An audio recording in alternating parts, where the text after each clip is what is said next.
गोंडा जिले के थाना धानेपुर का रहने वाला एक 20 साल का बेहद खूबसूरत लड़का अपने घर से ये कह कर के निकलता है कि माँ मैं थोड़ा आने में मुझे वक्त लग जाएगा, आप लोग खाना पीना खा कर के सो जाना। इतना कहते ही वो जो लड़का था लगभग शाम को 7 बजे अपने घर से बाहर निकल जाता है। जैसे ही घर से बाहर निकलता है उस रात वो लड़का घर पर वापस नहीं पहुंचता। उसके जो घर वाले थे, घर में माँ थी, बहन भाई थे, सभी को चिंता होने लगती है, सभी की चिंता बढ़ने लगती है। लेकिन जैसे ही सुबह होती है, सुबह सभी लोग उस लड़के को ढूंढने की कोशिश करते हैं। उस लड़के का कुछ भी अता पता नहीं चलता। तभी नज़दीकी पुलिस स्टेशन में जाकर के उस लड़के की गुमशुदगी की रिपोर्ट दर्ज करा दी जाती है। जब पुलिस इस लड़के की छानबीन करती है, इस लड़के को ढूंढने की कोशिश करती है, तो पता चलता है कि बराबर में ही घर से लगभग 1.5 किलोमीटर की दूरी पर एक गन्ने का खेत है। उस गन्ने के खेत में ये जो लड़का था मृत अवस्था में एक चारपाई से बंधा हुआ पड़ा था। जब पुलिस ये देखती है तो पुलिस के पैरों तले ज़मीन खिसक जाती है। अब पुलिस इस पूरे मामले की घटनाक्रम को जानने की कोशिश करती है कि आखिर किसने इसकी हत्या की है, कौन आखिर कातिल था। जो सच्चाई निकल कर के सामने आती है उसे सुनने के बाद हर व्यक्ति हैरान हो जाता है, परेशान हो जाता है। नमस्कार, आदाब, सत श्री अकाल। मैं हूं आपका अपना दोस्त पेपन प्रजापति। दरअसल दोस्तों, आज की जो सच्ची घटना मैं आपको सुनाने जा रहा हूं, ये सच्ची घटना दरअसल ऑनर किलिंग की है। तो चलिए बढ़ते हैं आज की कहानी की ओर। दरअसल उत्तर प्रदेश का एक ज़िला लगता है गोंडा, और उसी गोंडा ज़िले का एक थाना लगता है धानेपुर, और इसी धानेपुर थाना क्षेत्र के अंतर्गत एक गांव लगता है मेहनौन। दरअसल इसी मेहनौन गांव में एक परिवार रहता था जिसमें एक लड़का भी रहता था। लड़के का नाम सतीश चौरसिया था। इसकी उम्र महज 20 वर्ष के आसपास थी। ये जो लड़का था देखने में बेहद खूबसूरत था। इंटर का छात्र था। इंटर भी में 12वीं में पढ़ रहा था। डेली जैसे ही घर से अपने कॉलेज जाया करता था और सीधा कॉलेज से वापस आया करता था, और अपने पिताजी का जो भी घरेलू काम हुआ करते थे या फिर बाहर के काम हुआ करते थे, उन बाहर के कामों में हाथ बटाया करता था। उसके पिताजी को उससे बहुत बड़ी उम्मीद थी कि आखिर कभी ना कभी तो एक वक्त ऐसा भी आएगा जिस दिन मेरा जो बेटा है घर की स्थिति को पूरे तरीके से बदल देगा और हमें एक अच्छी नई ज़िंदगी देगा, नई ज़िंदगी के मोड़ पर ला कर के खड़ा करेगा और कुछ ना कुछ तो वह बड़ा ही करेगा। इस तरीके से इसके सभी घर वालों को इस लड़के से उम्मीद थी। लेकिन एक दिन ये लड़का स्कूल जाता है, और स्कूल में ही एक जो लड़की पढ़ती है जिसका नाम आरती चौरसिया है। ये जो आरती चौरसिया थी इस लड़के के पास आकर के बैठ जाती है और इससे बातचीत करने लगती है, और इनकी बातचीतों का सिलसिला इतना तेज़ी से बढ़ने लगता है कि इनमें दोस्ती हो जाती है। अब जो लड़का था, अब इस लड़के का सतीश चौरसिया का पढ़ाई में कम मन लगता था, और पढ़ाई के बजाय ये लड़की की तरफ ज़्यादा ध्यान दिया करता था। जब भी ये कॉलेज स्कूल जाया करता था, लड़की से ज़्यादा बात किया करता था, पढ़ाई पर इसका कम कंसंट्रेशन रहता था, जिसकी वजह से ये लड़की से प्यार कर बैठता है और इस लड़के से प्यार का इजहार भी कर देता है। और जो लड़की थी इसके प्यार को एक्सेप्ट कर लेती है। अब वो भी इससे प्यार करने लगी थी। अब ये दोनों वक्त के साथ साथ एक दूसरे से बेइंतहा प्यार करने लगे थे। कई बार फिजिकल रिलेशन भी बना चुके थे। धीरे धीरे वक्त बीतता रहता है। उधर आरती जो थी इस लड़के से घर पर फ़ोन पर बात किया करती थी, तो आरती के घर वालों को भी कहीं ना कहीं शक हो जाता है। आरती के जो घर वाले थे, जिसमें इसके आरती के पिता का जो नाम था, आरती के पिता का नाम था कृपाराम चौरसिया, और वहीं आरती का भाई था जिसका नाम था राघव राम चौरसिया। इन्हें कहीं ना कहीं शक था। ये अपनी बेटी को समझाने लगते हैं कि ये जो तुम कर रही हो ठीक नहीं है, तुम किससे बात करती हो। तो जो लड़की थी वो कहती है कि पिताजी ऐसी कोई बात नहीं है, कॉलेज का एक लड़का है, मैं उससे पढ़ाई लिखाई के बारे में ही बात किया कर रही हूँ, आप लोग कुछ भी गलत ना सोचें। उस दिन इस तरीके से अपने माँ पिता को, बाप को और भाई को टाल देती है। लेकिन फिर भी जो लड़की थी अपने इसी प्रेमी से बात किया करती थी। तभी एक तारीख आती है 20 अगस्त 2023। इस 20 अगस्त 2023 को जो लड़की थी वो इस लड़के से कहती है कि आज मेरे घर पर कोई भी नहीं है, जो मम्मी पापा हैं, भाई हैं, वो किसी काम से बाहर जा रहे हैं, तुम आज रात मुझसे मिलने के लिए आ जाना। तो जो लड़का था वो पूरी तैयारी कर लेता है इससे मिलने के लिए। अचानक से उसके जो माता पिता जिस काम से गए हुए थे उस काम को उसी रात ख़त्म कर लेते हैं और उसी रात घर पर अपने वापस आ जाते हैं। तो जो लड़का था वो लड़की से कहता है कि मैं तुमसे मिलने के लिए आ रहा हूँ। तो जो लड़की थी वो कहती है कि नहीं, तुम आज मत आओ, मम्मी पापा घर पर वापस आ गए। तो जो लड़का था इस लड़की से जिद करने लगता है कि नहीं, आज मेरा मन है, मैं तुमसे मिले बगैर नहीं रह सकता। तो जो लड़की थी ठीक है कहती है, ठीक है, जैसे ही अंधेरा होगा पूरे तरीके से सभी लोग सो जाएंगे, मैं तुम्हें फ़ोन करूँगी और तुम आ जाना। तो लगभग 11:30 बजे का वक्त रहा होगा। ये लड़का जो था अपने घर से बाहर निकल जाता है। जैसे ही घर से बाहर निकलता है उस लड़के के घर पर पहुंच जाता है, और लड़की उठती है और बहुत से लोग धीरे धीरे जिस तरीके से किसी को सुनाई न दे उस तरीके से गेट को खोलती है और उस लड़के को अंदर ले लेती है। अंदर लेने के बाद उस लड़के को पानी वानी पिलाती है। थोड़ा बहुत कुछ खिला भी देती है। अब जो लड़की लड़कियां थी एक रूम में जाते हैं और रूम में जाकर के आपस में बातचीत करने लगते हैं। बातचीत करते करते ये दोनों एक्साइटेड हो जाते हैं और शारीरिक संबंध बनाने लगते हैं। और जब इस शारीरिक संबंध बनाते समय कुछ आहट होने लगती है, कुछ छोटी मोटी आवाज़ें होने लगती है, जिससे इसके जो पिता थे और भाई थे वो जग जाते हैं और पिता भाई जो थे इस लड़के के रूम में जाते हैं। जैसे ही लड़की के रूम को नॉक किया जाता है तो जो लड़की थी डर जाती है, घबरा जाती है, गेट नहीं खोलती। लेकिन उसके पिता जो थे, भाई थे, वो इस लड़के से कहते हैं कि इस रूम में कोई आया हुआ है, तुम ज़रा गेट तो खोलो। तो जो लड़की थी वो कहती है, नहीं पिताजी, इस रूम में कोई भी नहीं है, आप लोग आराम से सोइए। लेकिन जो उसका पिता था वो पूरे तरीके से उसको दबाव बनाने लगता है और कहता है खोलो इस गेट को। तो जो लड़की थी डर के अपने पिता से गेट को खोल देती है। जैसे उस गेट को खोलती है तो जो दोनों थे आपत्तिजनक स्थिति में पाए जाते हैं। उसे देखकर पिता के और भाई के पैरों तले ज़मीन खिसक जाती है।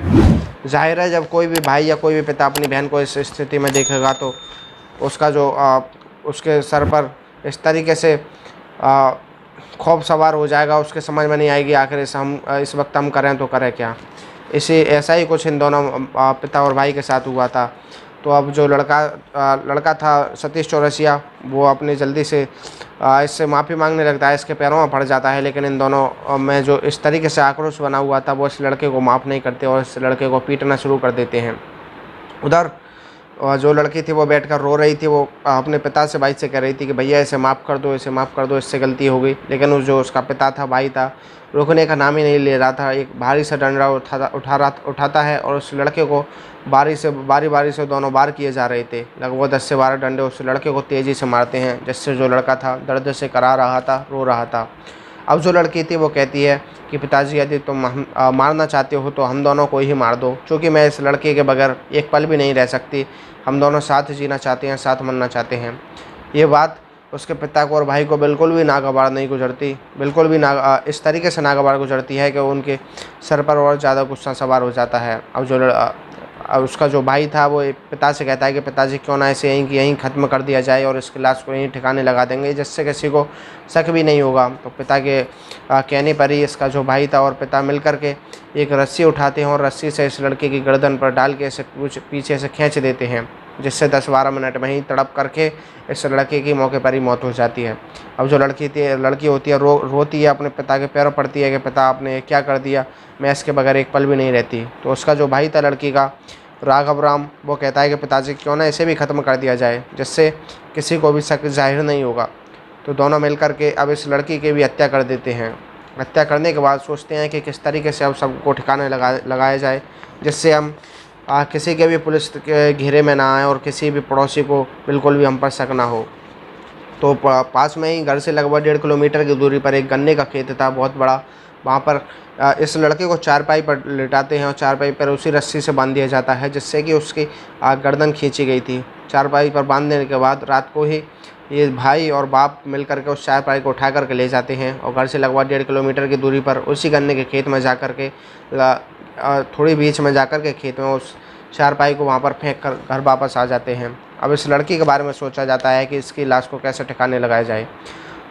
तो यहाँ से अपने घर से अयोध्या जाते हैं और अयोध्या के सरयू नदी के तट पर जो बालू के बहुत बड़े टीले बने हुए थे, उन टीलों में इस लड़की के शव को दफन कर दिया जाता है, वहाँ पर दबा दिया जाता है और उस लड़के के शव को दबा करके ये घर पर वापस आ जाते हैं।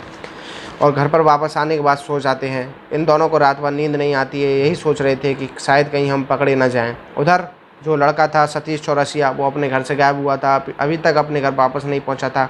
तो उसके घर वालों को चिंता होने लगती है।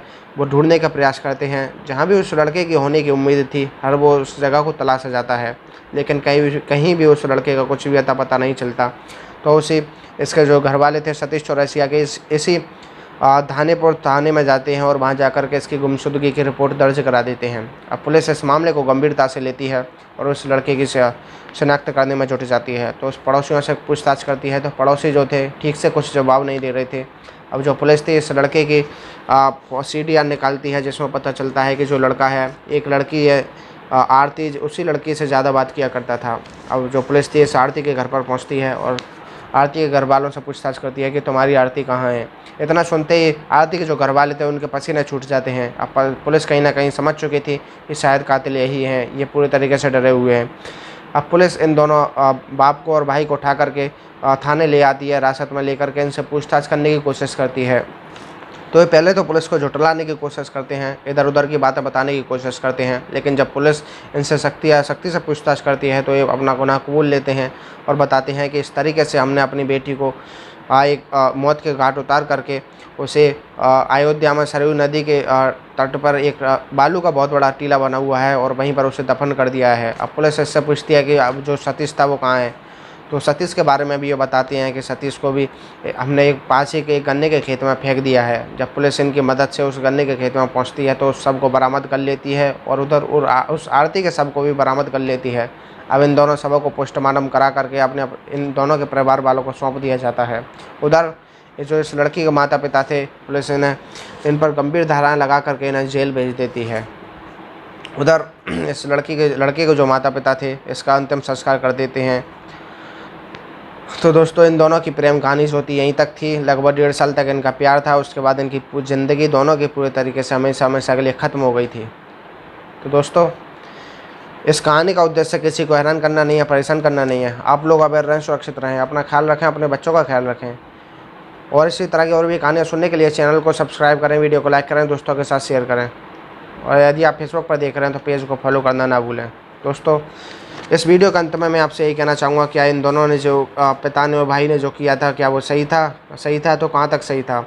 और दूसरा जो लड़का था सतीश चौरसिया और जो लड़की थी आरती, उन्होंने इस तरीके से दोस्ती की थी और अपने ही घर पर इस लड़के को मिलने के लिए बुलाया था, जिसका आज इन दोनों को ये सलाह मिला था कि अपनी ज़िंदगी को लगभग 20 साल की उम्र भी इन दोनों की पूरी नहीं हो सकी थी और 20 साल होने से ही पहले ही इन्होंने अपनी दुनिया को पूरे तरीके से ख़त्म कर लिया। तो दोस्तों इस कहानी को ज़्यादा से ज़्यादा शेयर कर रहा हूँ। आप लोगों से एक रिक्वेस्ट है कि वीडियो को देखने के बाद चैनल को सब्सक्राइब ज़रूर कर लें और बेल आइकन को दबाना ना भूलें। यदि आप फेसबुक पर देख रहे हैं तो पेज को फॉलो भी कर लिया करें।